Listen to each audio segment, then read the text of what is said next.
organisasyon. Yun.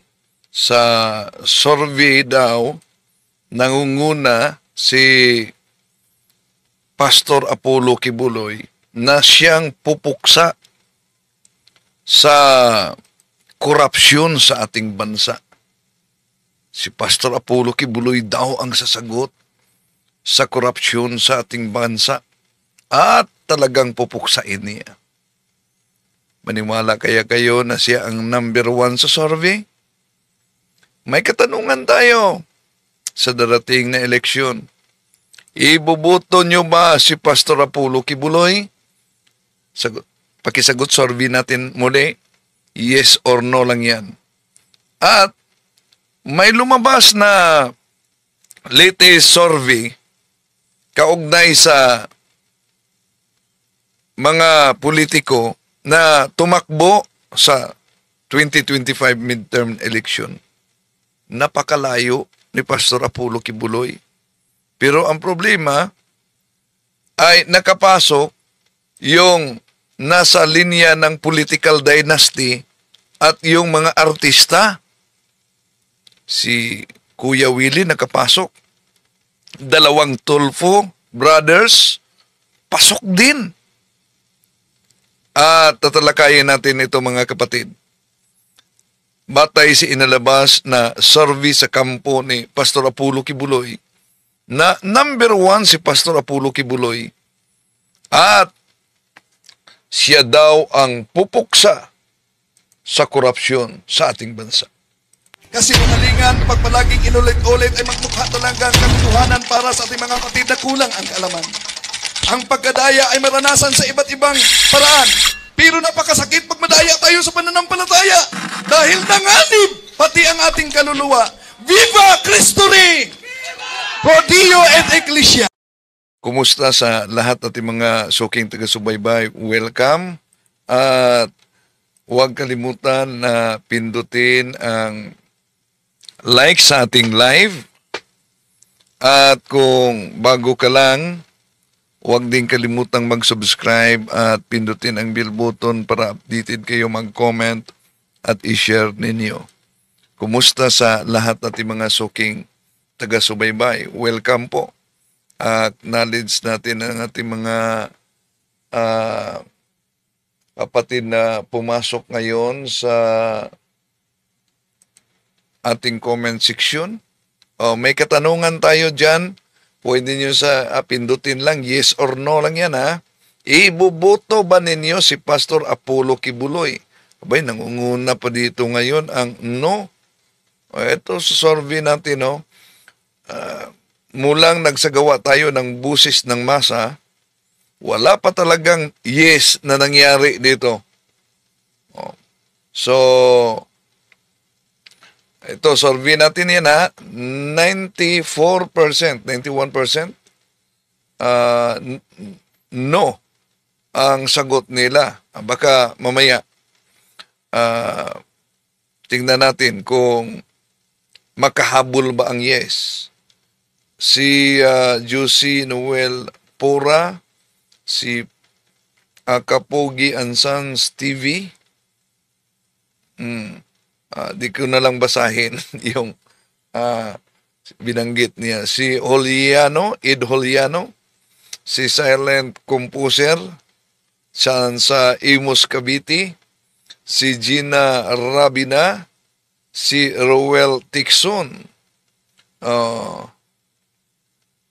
Sabi niya, nganong pakialaman manimo si Kibuloy?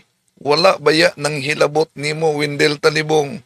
Nako, ito talaga si Roel Tixon. Miyembro ka ba ni Pastor Apollo Kibuloy? Tatalakayin natin si Pastor Apollo Kibuloy. Di ba? Isa siya sa mga daming nadaya kung patungkol lang sa relihiyon. Sa kaniyang pag-angkin na si appointed son of God. So, kaya survey pa tayo. Sige, ikaw, Roel Tixon, pwede ka na baka makahabol. No, makahabol si Kibuloy. pwede kang magboto ng yes. Oh. Buboto ba ninyo si Pastor Apollo Kibuloy? Oh, sige. Dito ang dami sa Facebook page natin na no pala. Oh. Si Rio Vitor, si Adelia Silvestre Ocati, o sa Iloilo, Duhat Kadati, Analisa Tundag. No daw sila. So, si Pilipinong Makabayan, no. Kibuloy Diretso. Los Bibinda Piedad, huwag iboto si Kibuloy. So, may survey tayo dyan. Pero, ito, sa isinagawang survey nila na nangunguna daw si Pastor Apollo Kibuloy. Di daw nakapasok ang pambato sa administrasyon batay sa kanilang survey. Pero, taliwas naman sa latest survey na tinatalakay ni Attorney Reke. Di nakapasok si Pastor Apollo Kibuloy. Pero ang problema, mga nakapasok dito, yung nasa linya ng sabi ni Oliver's TV, yung survey na yan, gawa-gawa yan ng trolls ni Kibs. Yan ang inilabas nila na survey. Pero sa latest survey talaga na paulat at tinatalakay ito, pinakita ni Attorney Ricky. Ito. Ito yung survey. Siyempre, ito, malungkot kasi siyempre ang mga ano pa rin, imaginin nyo naman, dalawang magkapatid na tulfo. Ano ba naman yan? May tulfo ng isa ngayon nakaupo. Tapos, pumapasok pa sa survey itong dalawa. Dalawang tulfo, no? Nakapasok. Ibig sabihin, pag makapasok ito at ma-elected ito, so magiging 3 tulpo na sa Senado. Top 5. Tulfo Erwin sa Tulfo Ben. Nakakalungkot din ang mga artista na naman, si Tito Soto. At ito, pumasok si Willie Revillame. Pero yun na nga, wag na natin. Pumasok si Kuya Uel. Di po ba? Nauna nang sinabi ni Kuya Uel noon na wala siyang balak papasok sa politika dahil wala daw umano siyang magagawa. Baka nakita niya, naging number 1 si Ruben Padilla, kaya nagbago ang isip niya. Pag-usapan niyang mga nakakalungkot na yan, ito naman ang masaya. Tingnan niyo sa ranking si Kibuloy, mga kabunyog. Yang pinakailalim mo, yung nasa pinakababa, tingnan niyo. Yan. Ito latest survey, no, na napaulat. Ang layo ni Pastor Apollo Kibuloy dito. Nakikita niyo? Yan Kibuloy. Kibuloy, Apollo. 26 to 38 sa ranking. Ang layo na niyan. Ang layo na, hindi na makakahabol yan. 28 sa ranking, tapos 12 ang makapasok lang sa midterm election. Alayo, 26 ka sa ranking, ay 12 lang naman ang kukunin. Bago ka mapasok sa 12, ang dami mong kailangang talunin, yan. Kaya kahit papano, masaya na rin tayo sa ganyan.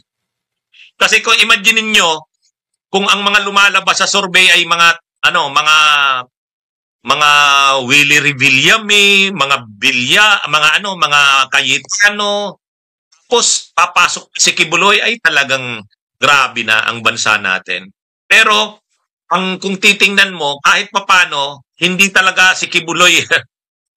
Kahit papano, talagang ang tao hindi naman maniniwala kay Kibuloy. Tingnan nyo ito pa mga kabunyog ang dito.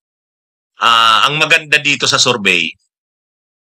Titingnan nyo, pag tiningnan mo kasi yung senador, mga kabunyog, mga kababayan, pag tiningnan nyo yung senador, sinong nagtatap? si Tulfo Erwin. Tingnan nyo yung awareness rating. Ibig sabihin, aware ba sa kanya ang tao? Kilala ba siya ng tao? 99% ang awareness. Ang voting for, ibig sabihin, yung nagsabing iboboto siya, 62.2. Yun yung yan yung kalakasan yan. Kailangan aware sa iyo ang tao, at the same time, yung voting for mo malakas. Kaya yung halimbawa, yung Tulfo Erwin, aware, 99%. Voting for, 62.2%. Si Tito Soto, aware, 100%. Ibig sabihin, sa 2,000 respondents na tinanong, lahat nagsabing kilala nila si Tito Soto. So 100%. Ang boboto sa kanya dun sa mga tinanong, 59.2. Kaya sunod siya kay Erwin Tulfo. Pero, pag tiningnan nyo si Kibuloy, tingnan nyo si Kibuloy, yung nasa ibaba, mga kabunyog, yung pinakaibaba, tingnan nyo ang awareness rating ni Kibuloy. Yung public awareness rating, kilala ba siya? Yes, 92%. Ayan 92% ang awareness rating kay Kibuloy. Kaya ang laki. Sa bagay, sikat naman talaga si Kibuloy. Sikat, kaya 92% ang aware sa kanya. Pero tingnan nyo, ilan yung voting for? 2.1. Ilan yung voting for? 2.1%. Dapat sana, kung aware sa kanya ang publiko, ibig sabihin sikat siya, kilala siya, 92% yan eh. Dapat ang voting for sa kanya, mga 50%. Yun, pasok siya dun sa top 12. Kung 92% ang awareness mo, tapos ang voting for mo ay 50%, pasok yan sa top 12. So, ang ibig sabihin nito, kilala si Kibuloy ng marami kasi 92% yung awareness, pero halos lahat nagsabing hindi nila ito boboto. Ibig sabihin, kilala ka sa kasamaan. Ilang bisis na tayo, mga more than 10 bisis na siguro tayo nagsagawa dito ng busis ng masa survey. Sa ngayon, nangunguna pa rin ang no. At sa survey natin, wala talagang pagkakataon na yung yes sa tanong na ibubuto si Pastor Apollo Kibuloy ay nangunguna. No? Kilala ka. Kilala ka, pero hindi ka ibuboto kahit kilala ka. Ang laki ng nagsabing hindi siya ibuboto. Kasi 92% yung public awareness niya eh. Pero ang nagsabi lang na ibuboto siya, 2.1. Di ba? Yan yung kumbaga, ganyan ang simpleng pag-analyze niyan, mga kabunyog, mga kababayan. Yan yung simpleng pag-analyze niyan. Ngayon, pag tiningnan mo yan, tiningnan mo sila, pag tiningnan nyo sila Franz Castro, si Franz Castro halimbawa, tingnan nyo, nakataas-taas dyan kay Kibuloy, hindi masyadong kilala si Franz Castro. 21% lang ang awareness niya. Nakita nyo, mga kabunyog, yan Kibuloy sa pinakababa. Tumaas tayo ng konti. Rodriguez, tapos Castro. Teacher Franz. Si Franz Castro, hindi siya masyadong kilala. 21% lang ang awareness niya. Pero sa 21% na awareness niya, 2.2% ang boboto sa kanya.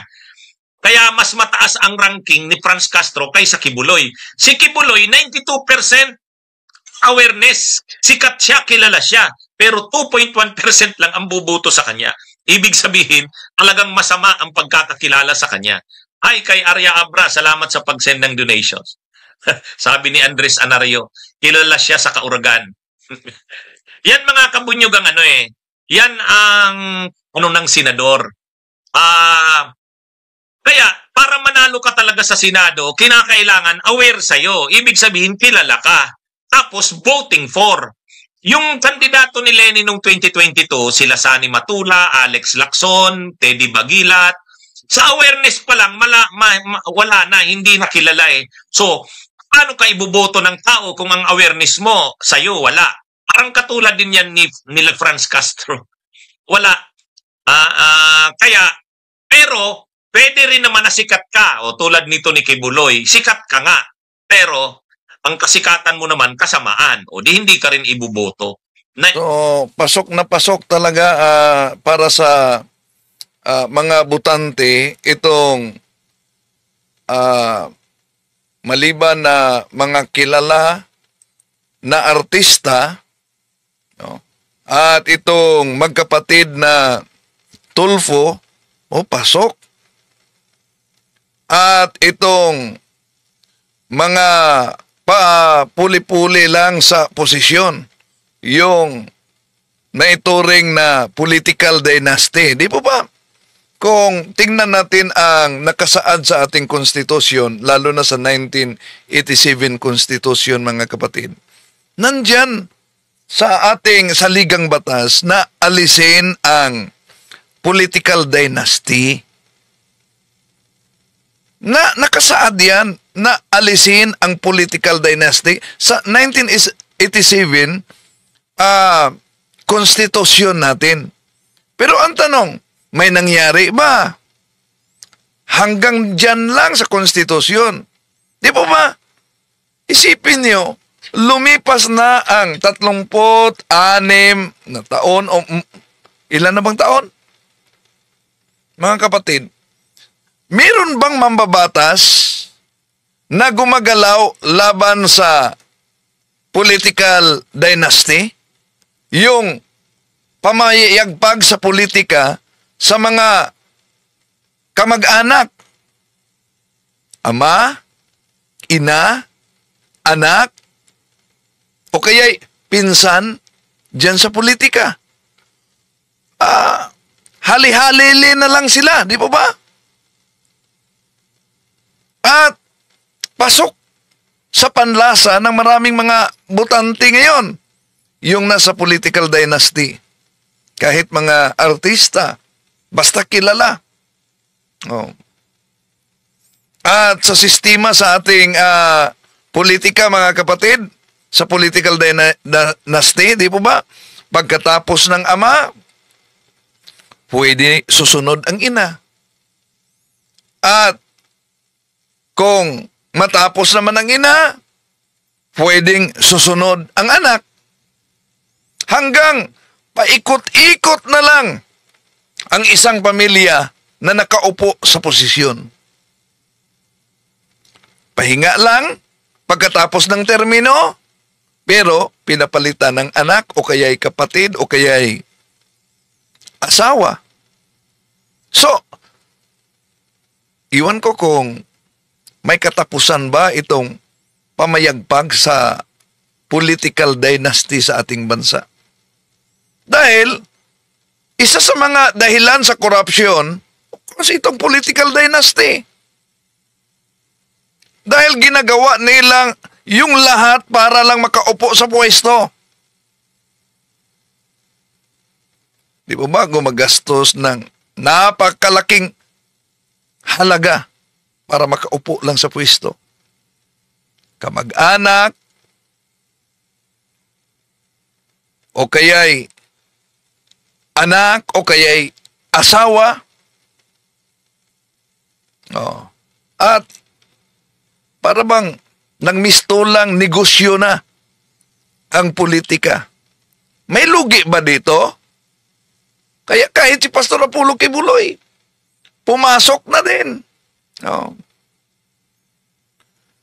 Pero bakit sa palagay ninyo, mga kapatid, walang politiko na gagalaw para isulong yung anti-dynasty bill? Bakit kaya? Dahil nga ba hindi sila bubo para gumawa ng isang batas na maapektuhan ang kanilang negosyo at ang kanilang ambisyon sa politika kasama na yung mga kaanak nila? So, malaking posibilidad na hindi talaga sila To make his message known is our responsibility. So here we are to pledge our lives to the Lord.